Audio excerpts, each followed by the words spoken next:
July in Gasper Cottage has brought us the hazy, lazy days of very, very high summer, and the pond has been more welcome than ever because it really has been a scorcher.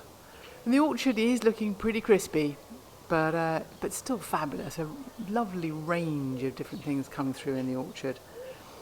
And throughout the garden, all of the sun-loving, dry-loving plants have been really, really happy. It's a fabulous year for the lavender, and the persicarias are really happy.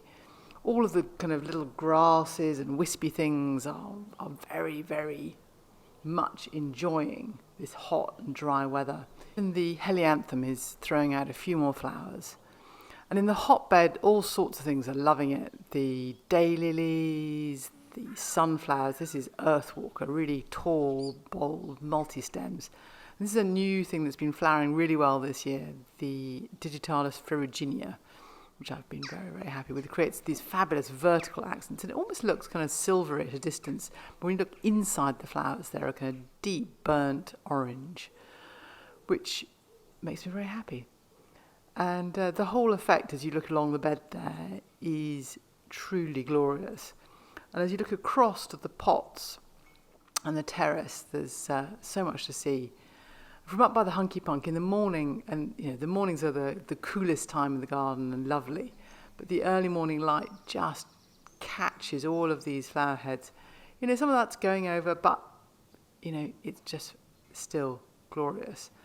And the curved bed has got this mix of mauves and yellows, which I was kind of nervous about doing, but actually it's really worked. And here there's just this lovely mix, just the touches from the cream of the vibascum, the little gladioli green star, and the nicotiana, all held together with the floating white flowers of the ami and set against the big foliage of the Paulownia tomentosa. But it's also shapes. It's the verticals, the flower shapes, the seed heads, and the way they all sit together and form a mass and are seen against the various foliage. The cotinus is fabulous throughout.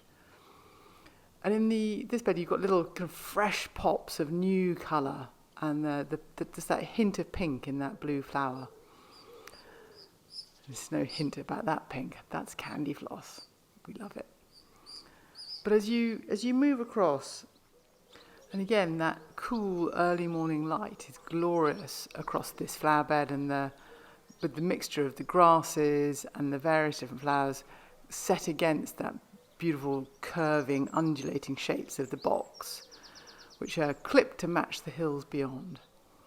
And these pots are fabulous, a huge profusion from the brachiosomi, and the morning glory are making their bid for, Jack of the Beanstalk height. Jack actually extended these training spaces a little bit higher, and they're just going. They're up there. And then as you look across, you get the transition through some planted, some not so planted, across to the orchard, marked by the transition of this little rose. But overall, at this time, the mix of colours through the garden definitely is a bit cooler in this area, just with a little lifts from the pops of the calendula.